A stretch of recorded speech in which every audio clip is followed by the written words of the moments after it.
Hola, muy buenas tardes. Ejecutivos de la Universidad de Chile les dan la más cordial de las bienvenidas a Cambio en el perfil profesional. ¿Cuáles son las habilidades más requeridas post pandemia? Hoy tenemos una gran expositora, Rosa Osorio Morales. Ella es MBA y magíster en gestión de personas y organizaciones, especializada en liderazgo organizacional y desarrollo de equipos, y además es directora académica del diplomado Gestión del Cambio para la Excelencia Organizacional. Queremos mencionarles que en esta plataforma ustedes pueden hacer sus consultas, decirnos también sus inquietudes, sugerencias y sus preguntas a través del chat. Me lo pueden escribir a mí mientras la profesora va a estar dando su presentación, ¿ya? Y después yo se las puedo decir a ella. Si gustan también se la pueden escribir directamente a su chat, pero obviamente ella podrá responderlas al finalizar la presentación. Bueno, lo que están esperando, dejo con ustedes a la profesora Rosa Osorio. Muchas gracias, Marcela, como siempre. Genial si es que puedes ir leyendo algunas preguntas, yo feliz de compartirlas, así que y irlas respondiendo en la medida en que tú me vas contando qué es lo que la gente está diciendo y si hay alguna pregunta que esté como fuera o que sea una reflexión mayor, encantado damos un espacio al final. Así que muchas gracias por esa presentación y bueno, muy buenas tardes a todos y todas. Voy a partir compartiendo mi pantalla y como siempre, Marcela, te voy a pedir que me ayudes a identificar si es que se está viendo correctamente. Sí, se visualiza, pero por favor, colocarla en pantalla completa. Eso mismo voy a hacer, cambiar la pantalla. Dame un segundo porque parece que dejé de compartir. Siempre pasa algo. Entonces, Ya, tengo ahora la que... visualizamos, pero ahora hay que ponerla en pantalla completa. No, Aquí sí.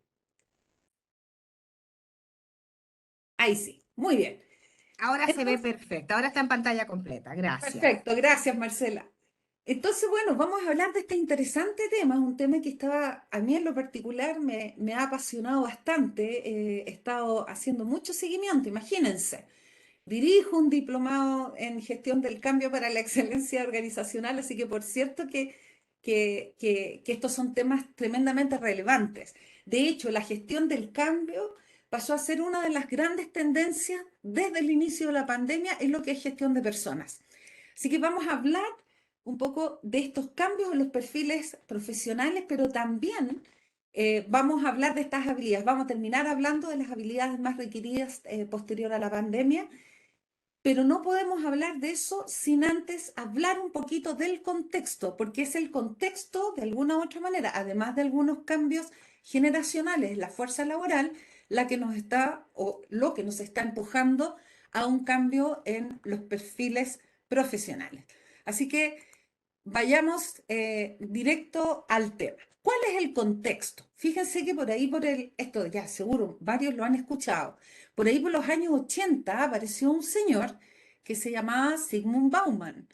Él, un señor bastante conocedor, ¿cierto? Es un sociólogo y describió los contextos que estábamos viviendo como contextos buca o pica en español, tratando de describir un mundo complejo, ambiguo, un telón de fondo de mundo que era tremendamente volátil, tremendamente incierto, complejo y ambiguo para las organizaciones y para las personas. Imagínense que esto lo estaba explicando por ahí por los 1980 y algo. Eh, de hecho, esta descripción del contexto él lo hace basándose en un concepto a su vez que él acuñó, que habla de las sociedades y los mundos líquidos, donde las certezas empiezan a desaparecer, ¿sí? Eh, por ahí un psiquiatra, Caponi, chileno, toma el concepto de Bauman de modernidad líquida, ¿cierto? Y lo lleva a un libro que escribió hace unos años atrás que se llama Felicidad Sólida, ¿sí? Pero por cierto, y uno podría ver este concepto y uno dice, este concepto efectivamente describe muy bien los contextos actuales, pero yo les aseguro que se quedó corto. Poquito antes de, no sé si poquito antes, bueno, sí, poquito antes del inicio de la pandemia, apareció otro señor. Este es un antropólogo, un autor y estas personas futuristas, ¿no? Que están describiendo el mundo hacia el futuro. Y él dijo que el concepto Vani o VUCA, perdón, el concepto VUCA o VICA había quedado absolutamente obsoleto. La volatilidad pasó a ser la fragilidad. La incertidumbre del mundo pasó a ser la ansiedad. La complejidad pasó a ser un mundo no lineal, donde las relaciones causa-efecto están perdidas. Y la ambigüedad se transformó en esto de un mundo absolutamente incomprensible. Este concepto él lo presentó en un evento del Institute for the Future en Palo Alto, California, en el 2018. ¿Y quién iba a decir, quién iba a presagiar, como diría el programa ese que había antes de, o creo que todavía lo dan en el canal 13, canal 7 creo que, bueno, no importa el canal, cuando dicen, ¿y quién iba a presagiar lo que iba a ocurrir después? Que efectivamente este concepto vino a describir, pues uno podría decir, ¡ay, qué exagerado, como tanto! Bueno, a Chile llegó primero el estallido social, ¿cierto? Y rematando con la pandemia. ¿Ah? Por eso Chile fue muy observado por muchos investigadores sobre las emociones, porque Chile ya venía con una emocionalidad muy cargada, ¿sí? A raíz del estallido social en octubre, antes de la pandemia. Entonces a nosotros nos llovió sobre mojado. Bueno, esto describe mejor y de muy buena manera lo que estamos viviendo. Hoy día, ¿a quién le cabe duda de que estamos ya no en un mundo complejo y ambiguo, sino que caótico? Me parece que es una muy buena manera de presentar y describir el contexto. Las palabras de Stephen Hawking cuando él dice que la inteligencia es la habilidad para adaptarse a los cambios. Organizaciones inteligentes, que se empezó a escribir esto de las organizaciones inteligentes hace varios años atrás, pareciera ser de que tiene razón, ¿no?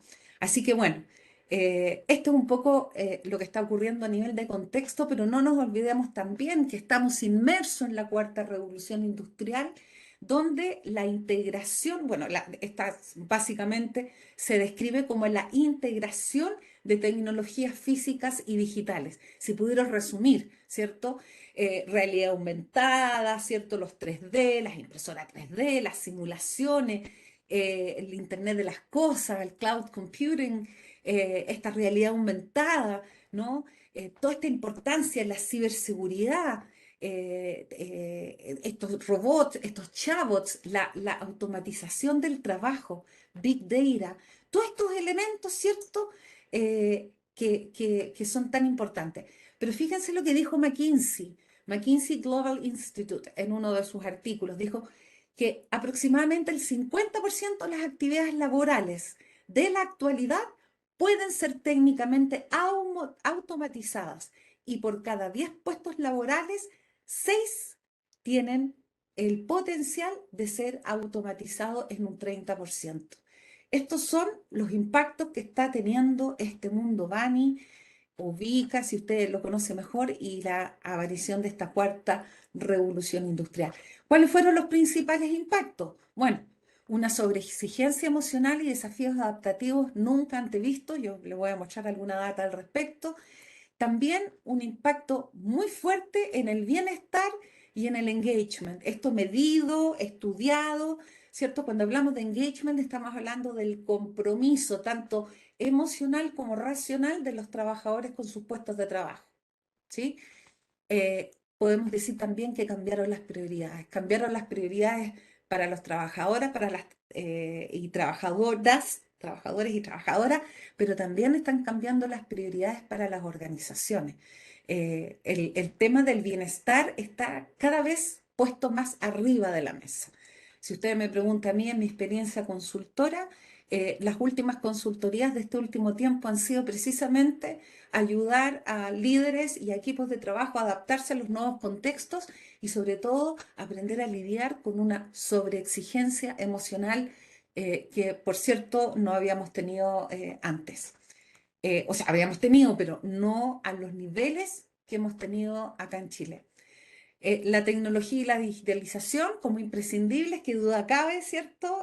Los que hacemos clases nos hemos tenido que acostumbrar a manejar no una, ni dos, ni tres plataformas, a veces cuatro y hasta cinco plataformas de videoconferencia distintas en muy poco tiempo. Bueno, empiezan a aparecer nuevos modelos de trabajo y formas de vida, y aparición de estos nuevos modelos de trabajo y formas de vida son las que empiezan a exigir, o no sé si la palabra es exigir, pero empiezan a demandar habilidades que son distintas, ¿no? Por eso hablamos de estas habilidades más requeridas por post pandemia. Aparecen nuevas vías de desarrollo, ya no solamente el desarrollo hacia arriba, en la estructura organizacional, hablamos del reskilling, del upskilling, ¿cierto? Empiezan a aparecer demandas de habilidades nuevas, pero también un desafío que es muy de liderazgo, que es cómo mantenemos y creamos un espíritu de colaboración y de equipo y de trabajo en equipo en un contexto que está teniendo muchos cambios y que además se caracteriza principalmente por la distancia física. ¿Cómo lo hacemos, no? Y donde tengo que prevenir, entonces te saludo así, entonces que la mascarilla, ¿cierto? Las manos y los datos suben y bajan y suben y bajan, ¿cierto? Ahora estamos en una subida de nuevo de los contagios. ¿Cómo lo hacemos?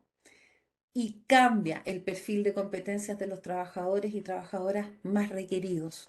No es que haya un cambio dramático, pero ya estamos viendo que todos estos cambios en los paradigmas y estos impactos que han tenido en el COVID, por cierto, exige a los trabajadores y trabajadoras que desarrollemos otras competencias. Y por cierto, de lo cual se ha hablado bastante, un liderazgo o la implementación o la aplicación de un liderazgo que sea mucho más ad hoc para tiempos de crisis y de altas contingencias. Esto implica desarrollo de nuevas competencias de liderazgo, ¿sí? Algo nos vamos a referir a eso, ¿sí? Entonces, bueno, estos contextos no, aparecen o nos hacen aparecer o nos aparecen nuevas demandas, nuevas exigencias. Nuevas exigencias con una fuerza laboral, con líderes también, con trabajadores y trabajadoras que ya están tremendamente exigidos. Entonces, wow, o sea, el contexto nos exige, pero venimos agotados, venimos cansados y cansadas, estamos sobreexigidos. Y esto comprobado todo el tiempo con algunos datos que yo se los voy a mostrar a continuación, porque son elementos no menores. O sea, no cuesta nada decir, ¿cierto? Nuevas competencias. Y dices, ay, pero Dios mío, ¿más cambios? Lo primero, decirles, hace un tiempo atrás salió una noticia de que un psiquiatra salió me acuerdo, en el Mercurio y decía, Chile lo va a pasar más mal que el resto del mundo con la pandemia. Y tenía razón, ¿sí?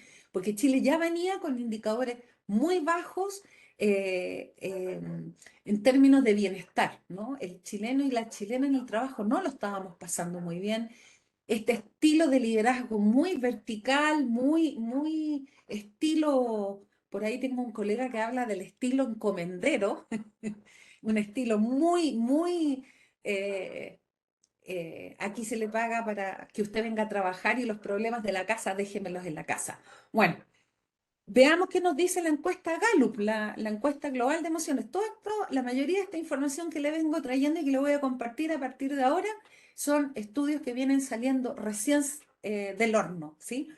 ¿Qué nos mostró este indicador global de infelicidad? Que la infelicidad ha ido aumentando. 8 de cada 10 trabajadores de la región latinoamericana no disfrutan de su trabajo, ¿sí?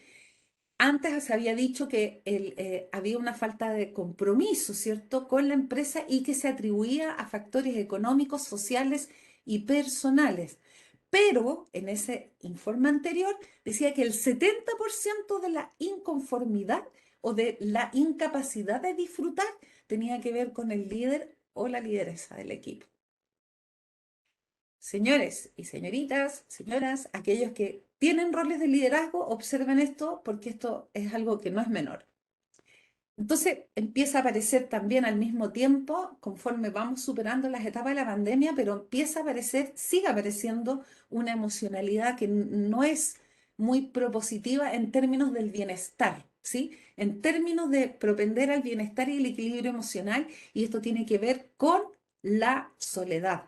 Está probado, Riquete Ultra probado, que la soledad o la falta de redes de apoyo correlacionan fuerte con la infelicidad, con la baja bienestar y con problemas de salud mental, ¿sí? Esto está probado y no solamente eso, sino que también en la salud física también.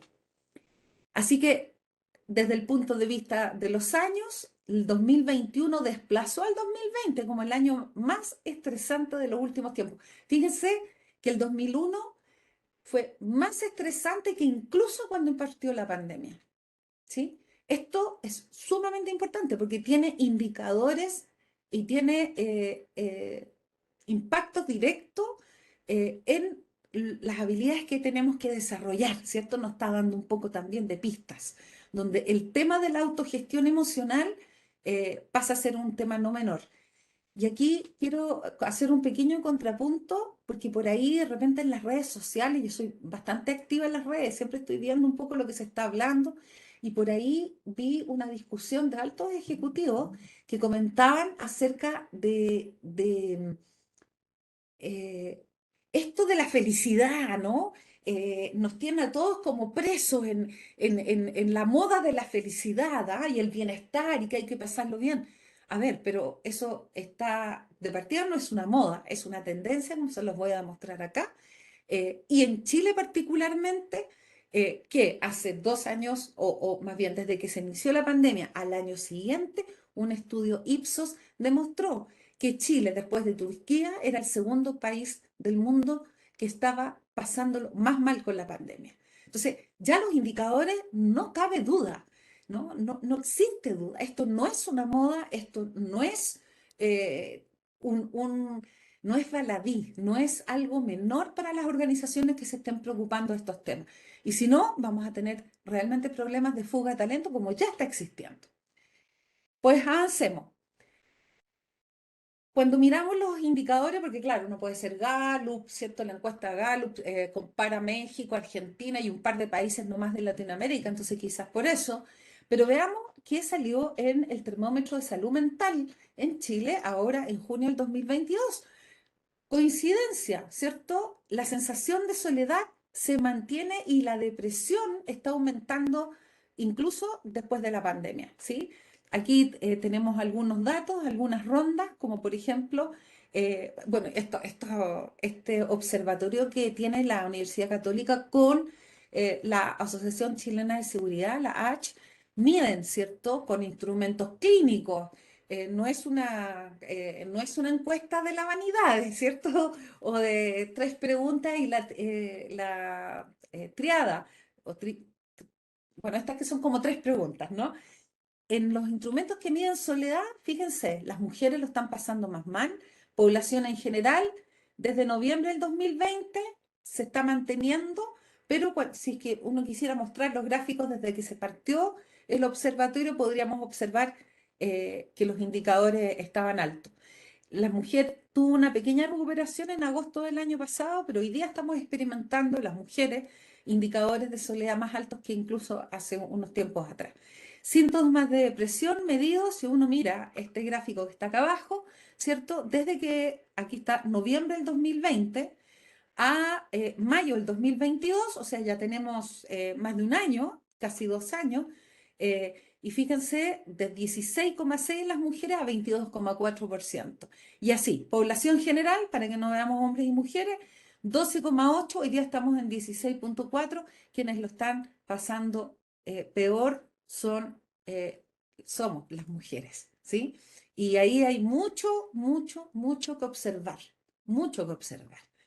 que tiene que ver con el rol de la mujer, ¿cierto? Esta dificultad que quedó muy de manifiesto con la pandemia de hacer conciliación vida laboral, vida familiar, Y tiene que ver muchísimo con la mucha renuncia que tuvo que hacer la mujer al inicio de la pandemia. Al inicio de la pandemia se retrocedió 10 años en la participación femenina en la fuerza laboral. Retrocedimos 10 años atrás. Y eso se empezó a observar qué era el fenómeno que estaba detrás, y el fenómeno que está detrás tiene que ver básicamente con el rol de cuidadora, ¿cierto? Y el rol proveedor. Entonces se acentuaron algunos elementos que son más de tipo social. Y desde el punto de vista de los estresores, fíjense que miren por favor el miedo al contagio como bajó. O sea, hemos estamos con muy bajo miedo al contagio. Este es nuestro principal riesgo pandémico, ¿sí? El principal, porque estamos subiendo los indicadores de contagio y sin embargo le tenemos muy poco miedo. La delincuencia está subiendo, está alto, ¿cierto? Mire, esto se está midiendo abril del 2021, por ahí por junio del 2022 estaba alrededor del 50, o sea, estamos 20 puntos más arriba. Y así sucesivamente. Los cambios sociopolíticos del país también están jugando un factor, ¿cierto? En fin, proyecciones económicas, ahí están en orden. Eh, Nosotros podríamos medir de nuevo ahora y seguramente este número va a estar más alto. ¿Qué más nos muestran? Alguna otra data un poco dura, ¿cierto? Yo estoy tratando de mostrarle data dura. Eh, en un análisis de las licencias, por ejemplo, el año pasado, la Suceso mostró que se otorgaron 8 millones de licencias médicas, por motivos de salud claramente sobresalen las de trastornos mentales y del comportamiento, aumentando desde un 18 a un 29%. ¿Sí? Entonces, complicado porque lo hace difícil. Y veamos entonces, para irnos rápido o más rápido a las habilidades, veamos, por ejemplo, qué pasa con las características del trabajador y la trabajadora chilena. Fíjense que la encuesta Randstad, Work Monitor 2022, también es información salida del horno hace poquitito, van mostrando que además de la pandemia, la irrupción de los millennials y la generación Z, ¿cierto?, está impulsando una revolución importante entre la dinámica del empleado-empleador, ¿sí? Chile es el top del ranking mundial de trabajadores que está hoy día diciendo que su vida personal es más importante que su trabajo. Nunca antes visto en el pasado, hace 5 o 7 años atrás, esto no se observa en absoluto, ¿sí? Hoy día sí lo estamos observando. Ojo que Randstad nos compara con Argentina, México y Brasil. No es una encuesta digamos, vea a todos los países latinoamericanos, sino que básicamente nos estamos comparando acá, ¿sí? Veamos qué más dijeron, o dijimos, ¿cierto? Eh, Dijimos, por ejemplo, que personas que prefieren estar desempleados que ser infeliz en el trabajo, estamos en un 33% de la gente.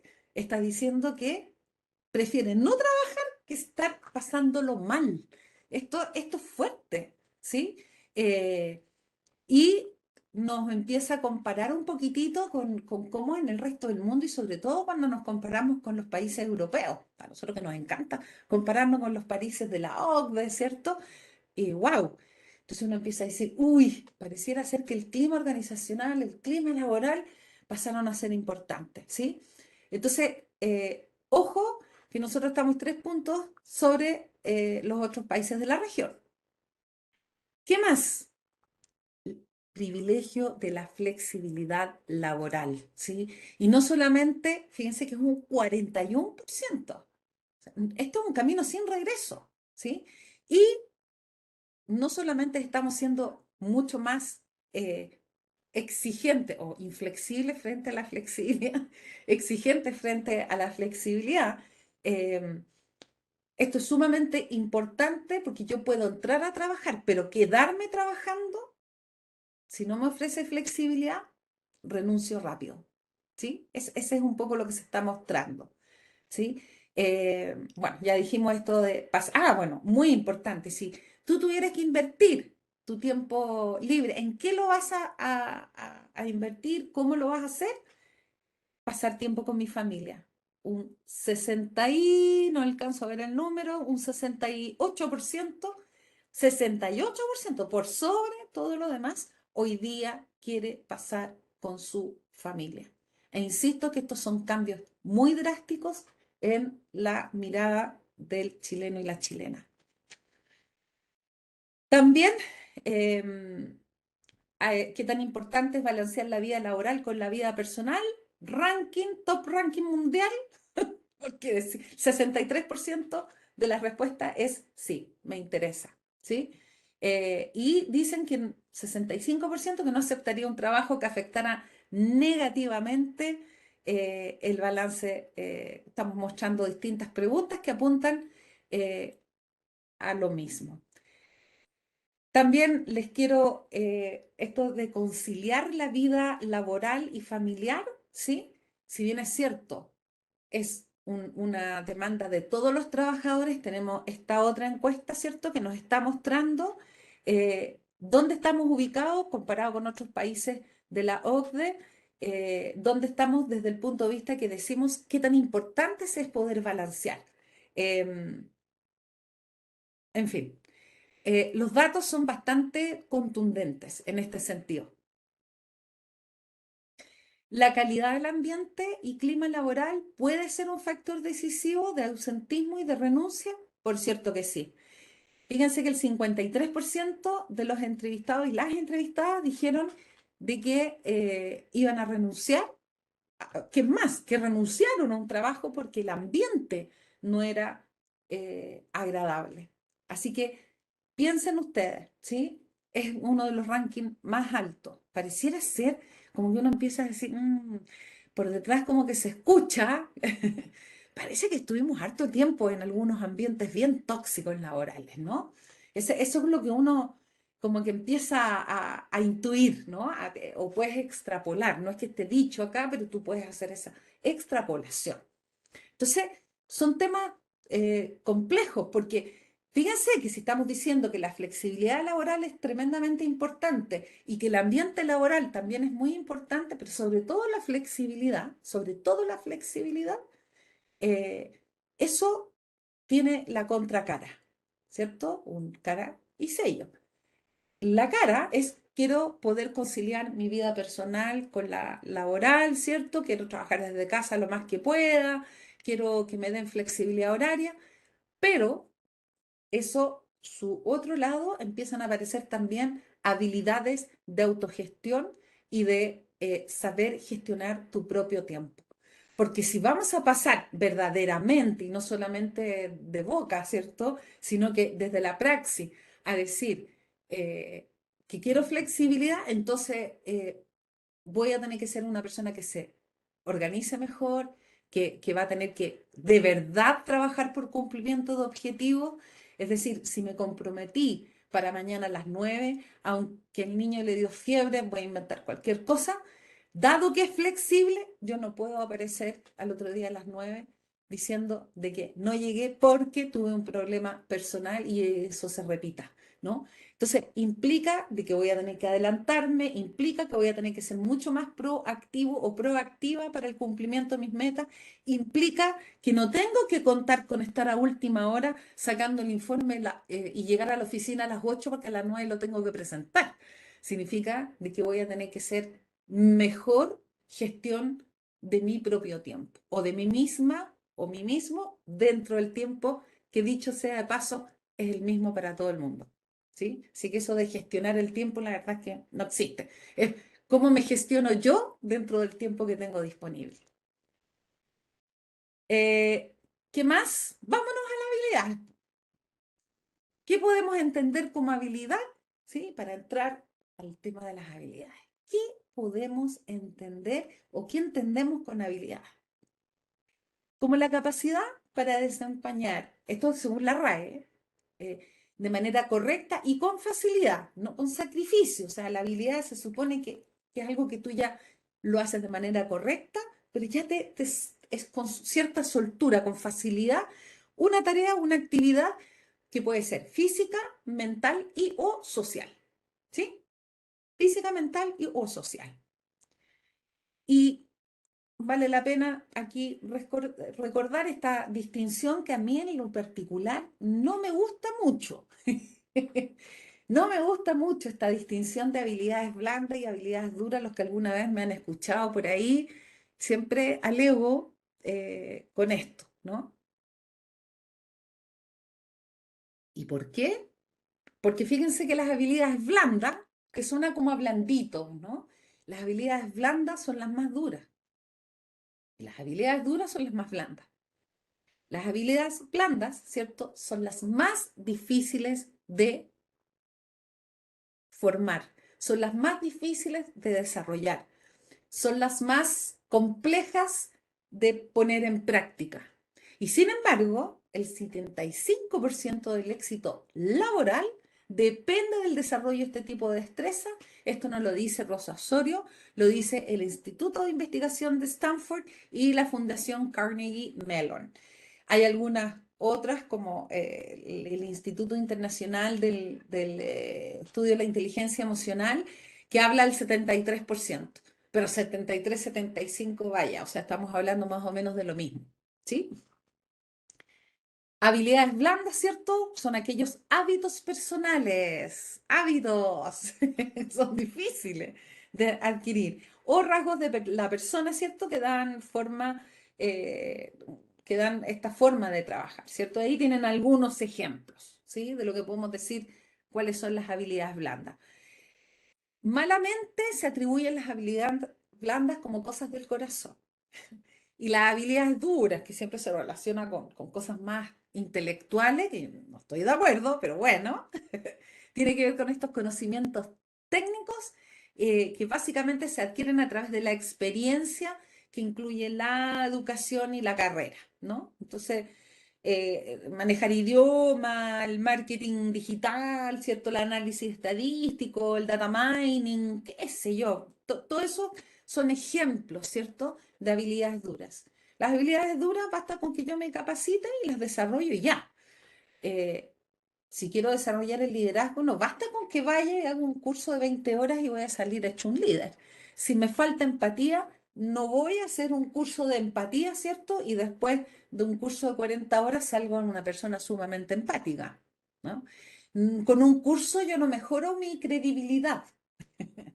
Puedo tener pistas, puedo tener, pero lo que aprendo lo tengo que practicar y practicar y practicar y recién ahí voy a empezar a desarrollar la habilidad blanda. Entonces, es un poquito distinto, ¿no? Por eso a mí no me gusta esto de lo blando y lo duro. Pero bueno, no lo acuñé yo y así todo el mundo lo conoce, así que, pero lo puse entre comillas. Veamos entonces, miren qué es lo que empiezan a decir los números. 85 millones de puestos de trabajo podrían ser desplazados por un cambio en la división de trabajo entre los humanos y las máquinas. Eso es lo que se nos viene. Eso es lo que se nos viene con la revolución 4.0. Entonces uno dice, wow, sí. Fíjense que, por ejemplo, en el ámbito, yo soy psicóloga organizacional, en el ámbito, por ejemplo, del reclutamiento y selección, ya tenemos inteligencia artificial y algoritmos haciendo entrevistas de, de entrevistas laborales.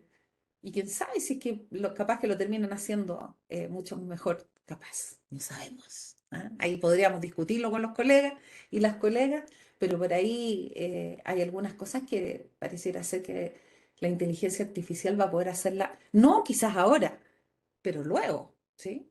Los algoritmos, por ahí. Algo va a ocurrir. ¿M?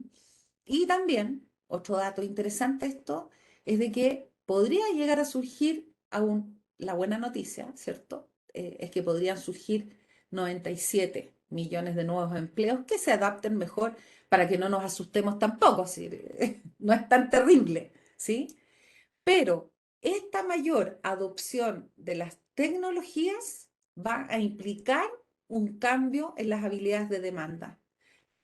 Así que fíjense lo que dice el World Economic Forum, dice, al un enter, dice que de aquí a 5 años más al 2000, no, 3 años más, que 5, 3 años más, vamos a necesitar volver a desarrollar habilidades en un 50%.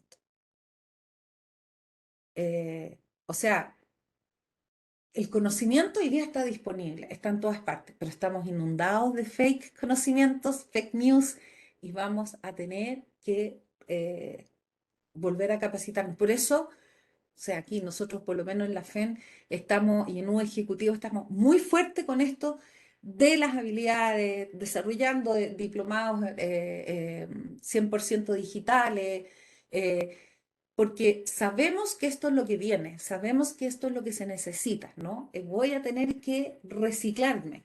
Aquellos que somos consultores de corazón o consultoras de corazón, yo tengo mi propia consultora, organización humana, consultores, para también contarles cuál es mi organización.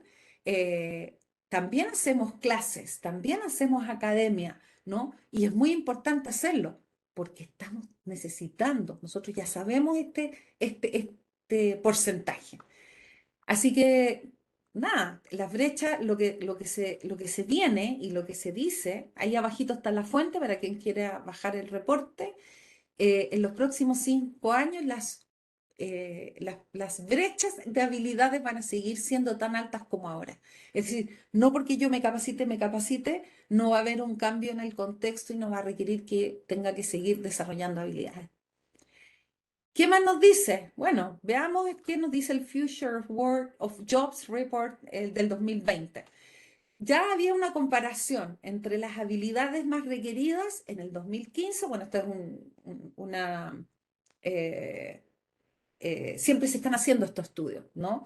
El 2015 al 2020, justo antes de la pandemia, ya hubo algunas competencias que se mantenían, otras que salían, ¿cierto? Y otras que aparecían como nuevas. La resolución de problemas complejos, fíjense que en 5 años siguió siendo la top one. Pensamiento crítico también, la creatividad sufrió un cambio importante, vamos a ver que también acá, en estos 2022 también. Empezaron a desaparecer algunas demandas de competencias como el control de calidad, ¿no? Eso es un poquito más técnico, ¿no? O la escucha activa, la capacidad de escuchar, pero empiezan a aparecer la inteligencia emocional. Y adivine, la escucha activa como habilidad forma parte de la inteligencia emocional. Entonces, no es que haya desaparecido, sino que aparece como una demanda aún más grande el desarrollar la inteligencia emocional.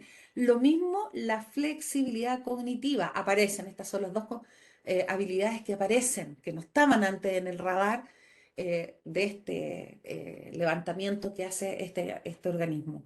Flexibilidad cognitiva, ¿qué significa? Es la habilidad que nos permite tomar distintos puntos de vista y adaptar nuestro comportamiento para lograr metas en un entorno nuevo y cambiante. ¿Ya? Es en el fondo la capacidad de ver las situaciones desde un distinto punto de vista. Marce, yo creo que había una pregunta ahí alcancé a verlo de reojo, como estoy con dos pantallas. No sé si hay alguna pregunta, me da la sensación que era en relación a esto. Buenas tardes. Katia dice, no estoy familiarizada con el concepto pensamiento crítico. ¿A qué se refiere? Pensamiento crítico, es decir, la capacidad no se refiere a ver, desmitifiquemos lo crítico.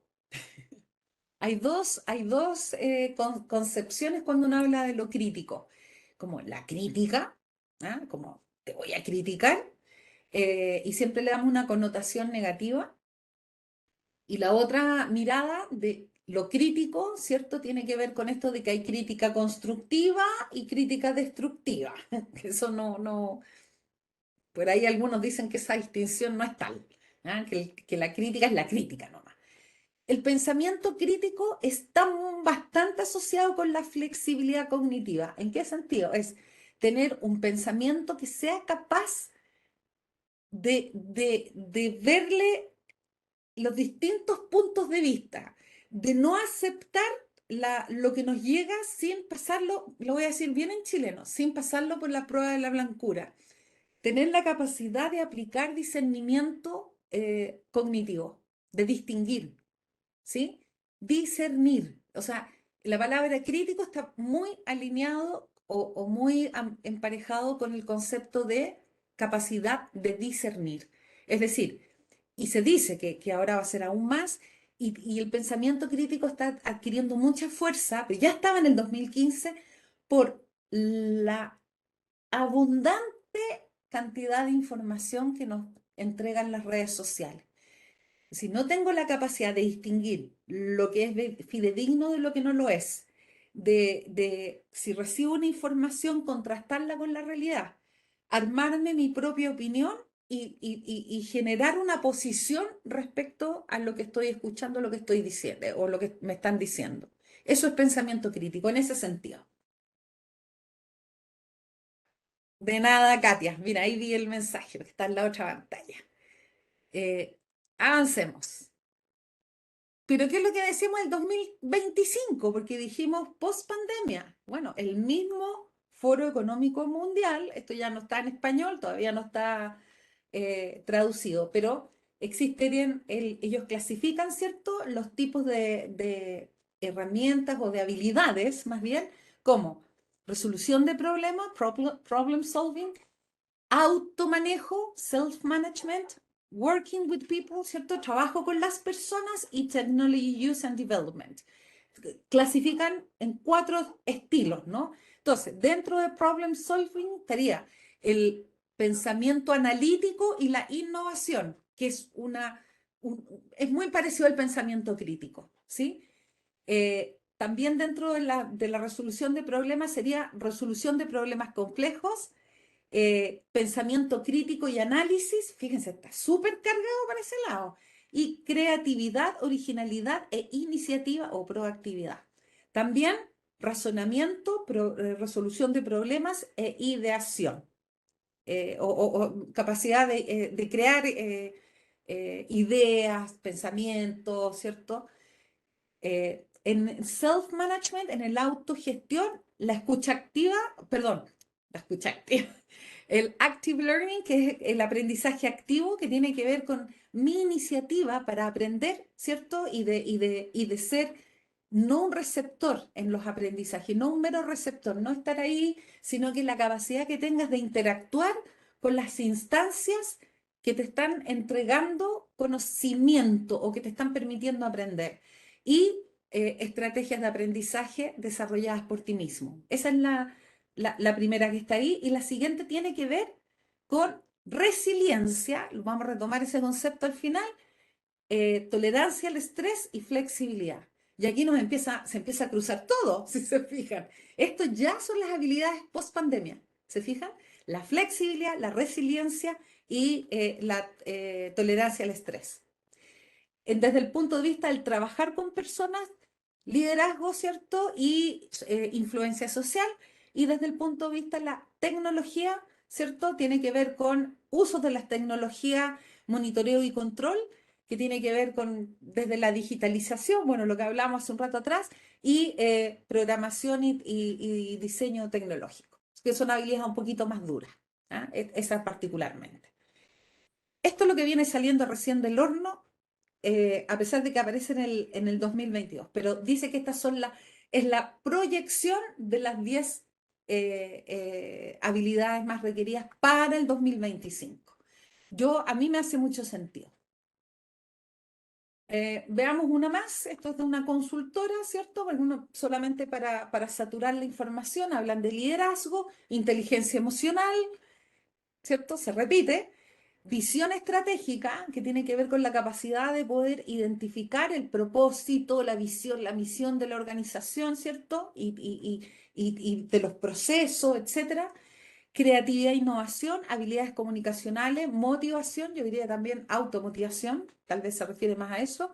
Empatía, que esto fue una habilidad muy requerida para los líderes en tiempos de pandemia, y empiezan a aparecer las mismas. Flexibilidad, capacidad de adaptación, organización y planificación del tiempo. Esto es muy importante para trabajadores y trabajadoras tipo chilensis, que tenemos esta habilidad un poquito menos desarrollada, ¿Por qué? Por un estilo que venía predominando y que yo creo todavía predomina un poquito, que es un poquito autoritario y que te pone las normas. Entonces, cuando estamos libres de esas supervisiones, como que nos relajamos, ¿cierto? Esto es como tú te organizas y planificas tu agenda. Habilidades digitales, trabajo en equipo, resiliencia. Se fijan que se empiezan a repetir, ¿sí? Entonces pareciera ser que por aquí viene y la lleva muy fuerte las habilidades eh, mal llamadas blandas. ¿Y qué podemos decir respecto del liderazgo? Algo hay que decir. ¿Ah? Me imagino que aquí dentro de nuestra audiencia hay personas que están ejerciendo roles de liderazgo. Bueno, sí, se está diciendo bastante. Eh, los desafíos para de la nueva realidad es desarrollar nuevas competencias, ¿cierto? En este entorno VICA o BANI, como usted quiera llamarlo, algunos lo conocen más como VICA. Lo que la lleva, ¿cierto? Mayor capacidad de ponerme en el lugar de mi trabajador y de mi trabajadora. El que yo no tenga niños chicos no significa que no entienda que mi colaborador o colaboradora no tiene niños o que es un cuidador o una cuidadora, un adulto mayor o una persona enferma. ¿Sí? Empatía para entender que mi realidad no es la realidad de los demás. Empatía para que si a mí me sale natural escribir WhatsApp a las 9 de la noche, para el resto no necesariamente lo es. Para el management chileno, más confianza y menos control. Y cuando hablo de confianza, estoy dar confianza, ¿cierto? Entregar confianza. Hoy día estaba en la mañana con unos gerentes y subgerentes de un X institución y hablaba de la confianza, todo el santo rato hablando de la confianza, porque este es el desafío triple que tenemos en Chile. Si es transversal para todos, en Chile, particularmente por nuestra cultura, este es un desafío aún mayor, nos va a costar aún más. Más resiliencia, ya vamos a hablar de eso, mayor engagement, mayor capacidad de elegir ser valiente, compasivos al mismo tiempo, ¿sí? Flexibilidad, ¿no? Asociado ahí. En el, déjenme decir que en el resiliencia no es solamente que yo como líder sea más resiliente, sino que eh, transmitir, miren lo que le voy a decir, transmitir eh, mensajes de esperanza, mensajes de vamos a salir de esto, mensajes de bienestar, mensajes positivos y no negativos. Manejar la desesperanza en las personas, ayudar a manejar los espirales negativos, porque el mundo sigue. Y lo bueno es que esto nos afecta a todos, no es a mí ni al de la esquina, nos afecta a todos, ¿sí?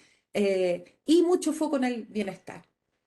También mayor agilidad, ¿sí? Y esto para aquellos que estudiaron o van a estudiar conmigo en el diplomado, lo vamos a analizar, que tiene que ver cómo la gestión del cambio, si bien antes era importante, ahora es 10 veces más importante, y cómo al mismo tiempo soy capaz de distinguir cuándo puedo hacer un plan de gestión del cambio con pasos, con carta Gantt, y cuándo tengo que ser mucho más ágil. Y desde el punto de vista de resolver problemas, cómo soy ágil para ayudarle a las personas a que se desempeñen lo mejor posible. Y eso significa quitarle los obstáculos rápido. No esperar que lo hagas solo, hacerlo yo, como líder o como lideresa. Y bueno, adaptación y facilitación para el cambio y apropiación de la disrupción como algo que llegó para quedarse. Un complejo muy importante es la seguridad psicológica. Casi todos los autores coinciden que este va a ser clave en el retorno a la nueva normalidad. Nueva normalidad. ¿Qué es la seguridad psicológica? Bueno, es algo que es una característica que común en todos los equipos que obtienen desempeño más alto. Esto está claramente asociado a los altos desempeños y es la tranquilidad que tú puedes tener de que si alguien va a cometer un error, mi jefe no me va a echar. ¿Sí? No significa que incendiaste la bodega y que con ese error, no, pero es la seguridad de que quizás no voy a hacerlo bien a la primera y de que eso no me va a costar el puesto, algo que nuevamente, en nuestro estilo de management nos cuesta mucho. Es aquella característica que le permite a las personas correr riesgos, pero calculados, ¿sí? Y poder innovar, ¿sí? Es muy importante en este sentido la capacidad del líder de generar un contexto emocional donde se aparezcan principalmente emociones positivas. Las emociones positivas están requete probar la investigación, ¿cierto? Y ahí no hay duda de que los equipos que tienen emociones más positivas obtienen rendimientos aún más altos que aquellos que no la tienen o que tienen emocionalidad neutra. Así que en tiempos post pandemia, con mayor razón. Y quizás un reto que es mucho más como a nivel organizacional tiene que ver con la resiliencia. Y quise terminar con esta lámina porque creo que es tremendamente relevante. Si podemos, o sea, obviamente la continuidad operacional, por supuesto que sí, no estamos diciendo de que la continuidad de las operaciones no sea relevante. Ha sido el tremendo tema. Yo diría que ya lo tenemos resuelto en la mayoría de las organizaciones. Se resolvió a través del trabajo híbrido, de distinguir qué era necesario presencial y qué no, se resolvió cambiando los turnos de trabajo o modificando los turnos, esto lo hablo también desde la consultoría, ¿cierto? Yo creo que el tema de la continuidad operacional está como más resuelto, lo que era la gran duda en marzo, abril, el año que partió la pandemia, hoy día ya no es tema, pero sí la resiliencia y que tiene que ver con esta capacidad que desarrolla la organización, y que la organización son las personas, en el fondo no son las máquinas, ni los edificios, ni los vehículos, es la capacidad que tiene una organización, un equipo humano, un conjunto, de aprender de la diversidad. Y no solamente aprender de la diversidad, sino que salir con más recursos y salir aún más fortalecido. ¿Que tú lo estás viendo en el minuto de la crisis? Por supuesto que no. Pero ahí es donde vienen las acciones de liderazgo. Ahí es donde el líder se distingue, ¿sí? Entonces, la idea es, para las próximas crisis, que van a seguir existiendo y van a seguir viniendo, acuérdense que este mundo Vika, Bani, va a seguir. eh, la idea es de que tengamos más recursos, cosa que cuando vengan más crisis salgamos aún más fortalecidos. Esto implica un cambio de los valores organizacionales, implica un cambio cultural. Por cierto, esto no es on-off, la resiliencia no se... vamos, todo un curso de resiliencia. Pucha, listo, 3 meses, coaching a los ejecutivos, programa de formación, ahora somos todos resilientes. No, no funciona así, porque esto implica un cambio cultural y los cambios culturales son lentos, demoran, pero ahí está la visión estratégica, para allá va. Eso es lo que necesitamos y la visión estratégica o pensamiento estratégico consiste en superar el aquí y el ahora y estar pensando en el futuro, lo que necesita la organización en el futuro y dirigirlo hacia allá. Eh, bueno, les podría hablar, pero yo no voy a extenderme mucho más porque estamos en la hora y que quiero ver si es que hay alguna consulta, pero solamente decirles que el concepto de cultura organizacional también está cambiando. Es un concepto que hoy día incorpora las emociones, y eso es lo que dice la investigación más reciente, las emociones forman parte de la cultura organizacional y por lo tanto tú también la puedes gestionar. ¿Sí? Eh, Profesora, sí. sí, Jorge tiene una pregunta. dígame. ¿Puedes, por favor, desarrollar un poco más el concepto de apropiación de la disrupción? Sí, esto tiene que ver con los entornos disruptivos, lo que es, lo que quiebra el statu quo, no es algo que yo considero como, ay, qué atroz, pero sí iba todo excelente encaminado y ahora vino esto y me vino como quien dice, a cambiar la dirección. Es saber de que en un mundo Bunny la disrupción es parte del paisaje. Entonces la organización lo toma como, por ejemplo, la oportunidad para poder hacer un cambio de giro. Por ejemplo, la disrupción como una oportunidad para innovar en un proceso o la disrupción como una oportunidad para hacer un cambio en la manera que estamos haciendo las cosas. Entonces, la disrupción ya no es vista como algo indeseado, como algo que, no, si aquí todo va, o sea, aquí la gente cuadradita lo va a pasar mal. porque ya vemos que los escenarios son muy disruptivos, los entornos Bani, los cambios son disruptivos. Piensen solamente en lo que nos está pasando en Chile. Estallido social, pandemia, nueva constitución, y esto no va a parar, ¿sí? Entonces me hago cargo y tomo la disrupción como un elemento del ambiente, ¿sí? Y la aprovecho como una oportunidad. Eso es, me apropio, la incorporo, es parte del paisaje. Entonces, veamos qué podemos hacer con esta disrupción, qué me está mostrando, qué puedo aprender de esto.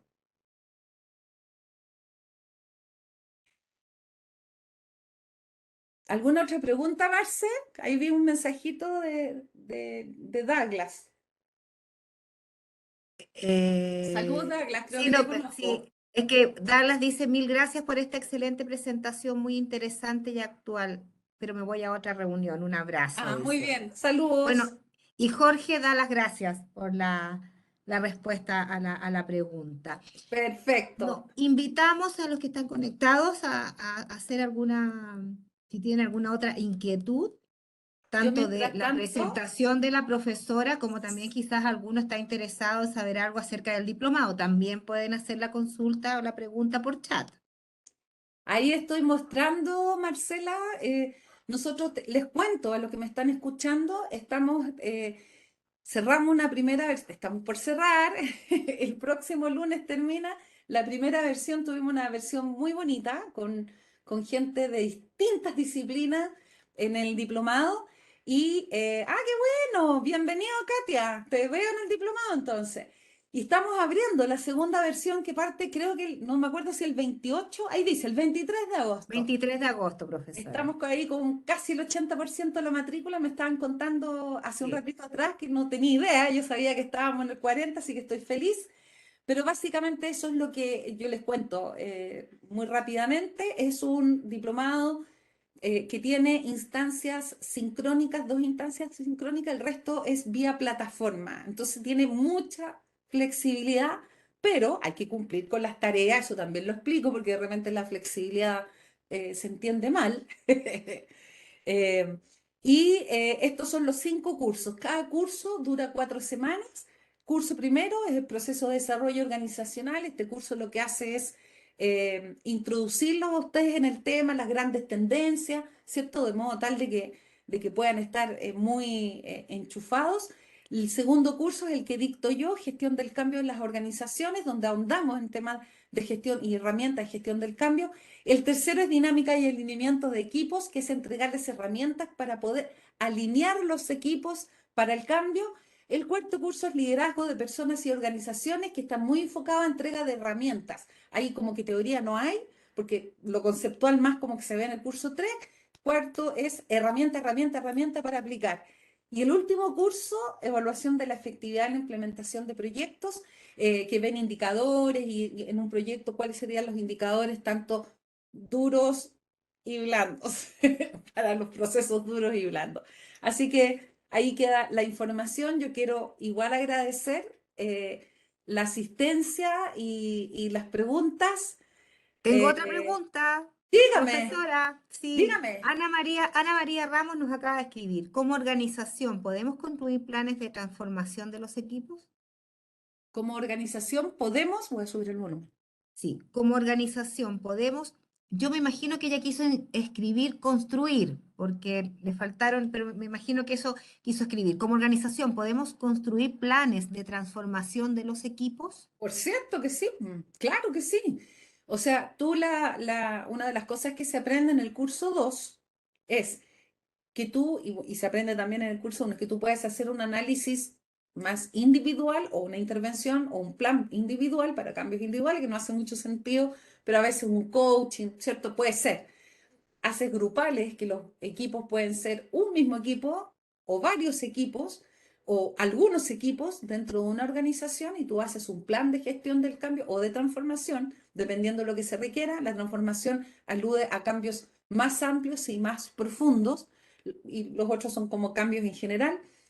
Y puedes hacer incluso un programa de transformación organizacional. Yo hace 10 años atrás era la consultora del plan de transformación de la primera minera de Codelco Andina, Y esto significaba que estábamos en el 2006 escribiendo planes de transformación para una división completa de Codelco al 2025. Todavía no llegamos al 2025. ¿Sí? O sea, el horizonte temporal puede variar y el alcance puede variar. Obviamente, mientras más largo y más grande es la transformación, más lenta. Pero por supuesto que puedes hacerlo para los equipos. Y lo que hacen en el curso 3 es básicamente conocer herramientas de transformación. ¿Sí? ¿Cómo hacerlo, no? Gracias, profesora. Erika Quintanilla dice, un gran desafío todo lo expuesto para servicios públicos. Oh, por cierto. Sí, y Jennifer Salazar dice, tomé el diplomado, me gustan estos temas y es súper importante tener herramientas para navegar en un entorno cambiante. Gracias, profesora. Un gusto, pues. Sí, Erika, que hablaba de los servicios públicos, dice, ya que están muy normados. Terminó ahora ella Ah, bueno, nosotros somos un ejemplo, ¿cierto, Marcela? Aquí en Sí. la universidad es una universidad pública y es un desafío, estimada, porque de hecho en este grupo que está terminando ahora, o sea, la primera versión del primer semestre, tengo un montón de alumnos y alumnas, no sé si un montón, pero son muchos, que vienen de instituciones públicas y este es el tema que conversamos en todos los webinars. Y fíjate que para una organización tan elefantiásica en términos de tamaño como la Universidad de Chile, porque tiene que ver con el tamaño también. O sea, mientras más grande una organización, más les cuesta.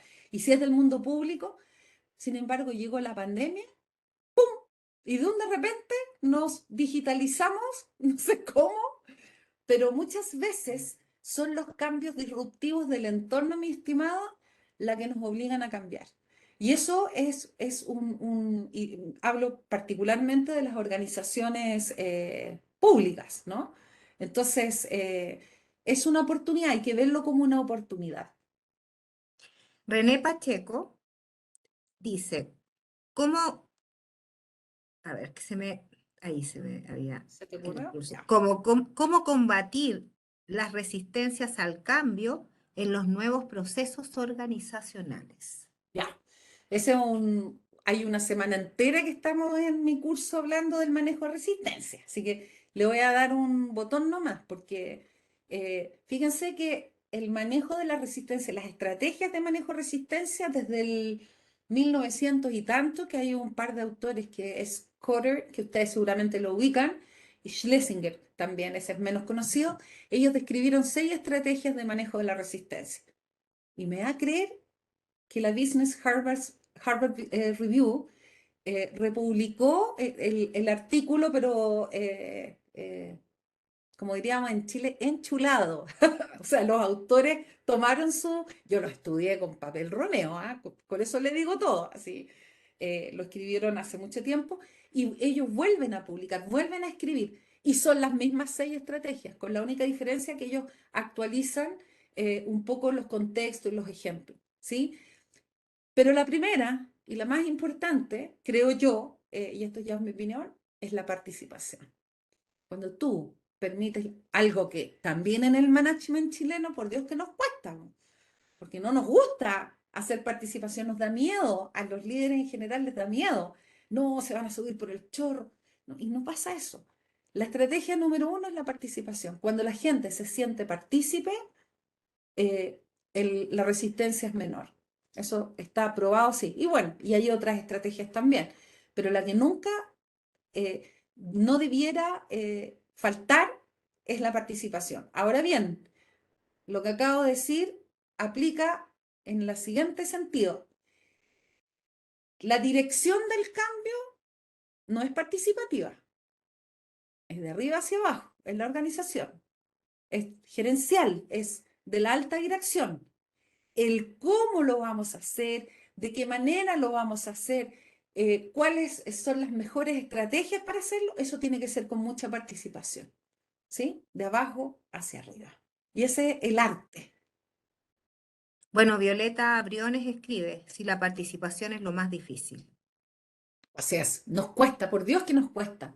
Y eh, somos, pero nos cuesta aquí, yo no sé si es solo Chile o es Latinoamérica, ¿ah? Yo lo vi también, trabajé, tuve la oportunidad de trabajar en Nicaragua, en consultoría, y también vi ahí mucha resistencia. No tengo tanta experiencia en el resto de los países de Latinoamérica como para poder afirmarlo. En una de esas es una preocupación o una característica del management latinoamericano, no lo sé. No, no les sabría decir, pero por lo menos chileno, sí. Muchas gracias, profesora. Por mi parte, no hay más preguntas, así que bueno, vamos cerrando Dame un esta... segundito, Marce. Mira, cortito, cortito, Felipe Andrés Arana dice que recomienda el libro Aprende a pensar como un gurú, las 10 fuerzas del pensamiento crítico, de Rice Busom se escribe. Y Aníbal Jaro dice, las organizaciones hablan de direccionar las nuevas formas de administrar, pero no se atreven a innovar, porque su cultura institucional es reacia al cambio. ¿Cómo promovemos el acceder a crear y creer en los nuevos actores que buscan la felicidad de las personas? ¡Ay! Es una pregunta, Aníbal, súper buena. Qué difícil contestarla así como de una sola manera. ¿Cómo promover el acceder a crear y creer en los nuevos actores que buscan la felicidad de las personas? Yo lo único que te puedo decir, Aníbal, es que es muy buena tu pregunta, porque da para una conversación completa, pero lo que yo sí te puedo decir es que la pandemia nos está empujando a eso. Y eso es muy positivo. ¿Ah? Nos está empujando, no nos queda otra, ¿ah? Sobre todo a creer en los nuevos actores y en esto de la felicidad y el bienestar. Eh, Porque ya estamos viendo el fenómeno de la gran renuncia y Chile está ocurriendo. La gente no está dispuesta y muéstrales datos duros a esa organización y muéstrale cómo la gente está dispuesta a renunciar a su trabajo, quedarse sin pega y quedarse en un ambiente tóxico. La manera que yo siento que estas cosas permean es un poco como lo hice con usted, mostrando datos duros. Excelente, Aníbal. Así me parece. Muchas gracias, lo va a hacer, dice él. Entonces, muchas gracias. Entiendo que les vamos a enviar, ¿cierto, Marcel, la Sí, presentación de la los presentación y sentidos? también la grabación, profesora. Ah, Ya a todas las excelente. personas, sí, a todas las personas que se inscribieron. Así que bueno, les queremos agradecer la alta convocatoria que tuvimos esta tarde. Por supuesto, también agradecer la excelente presentación que usted nos dio. Así que muchas gracias a todos y bueno, los dejamos cordialmente invitados a las futuras actividades que está siempre organizando Ejecutivos de la Universidad de Chile. Muchas gracias a todos, gracias profesora. Muchas gracias. Que tengan una buena tarde.